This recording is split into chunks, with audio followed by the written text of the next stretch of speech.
Here is a question. Read it carefully and think about the answer. Let us solve it step by step. Let us first understand the key concept here. Hydrogenation of olefins, alkenes, refers to the addition of molecular hydrogen, H2, across a carbon-carbon double bond to give an alkane. This process requires a suitable hydrogen source and typically a catalyst. Moving on to the next step. Understand what hydrogenation requires. True catalytic hydrogenation of olefins requires molecular hydrogen, H2, in the presence of a heterogeneous or homogeneous catalyst.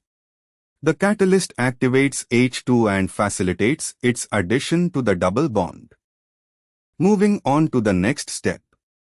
Evaluate each option. Option A, zinc and HCl. This combination generates nascent hydrogen, Zn plus HCl ZnCl2 plus H, but nascent hydrogen in this context is not the standard reagent for hydrogenation of simple olefins. This is more associated with reduction of specific functional groups. Option B, nascent hydrogen. Nascent hydrogen, atomic hydrogen, can reduce certain functional groups but is not the standard, efficient reagent for hydrogenation of olefins in a controlled manner.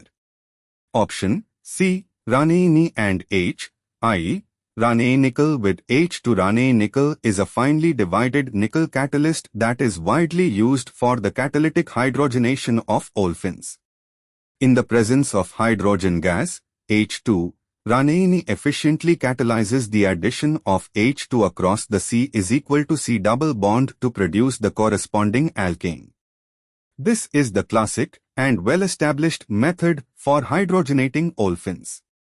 Option D, lithium hydride, LiH. In ether, LiH is an ionic hydride and a strong base-reducing agent, but it does not hydrogenate olefins.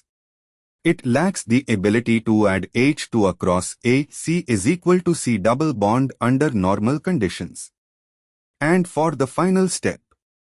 Conclusion. Raney nickel with hydrogen gas, H2, is the standard reagent system for catalytic hydrogenation of olefins, making option C correct.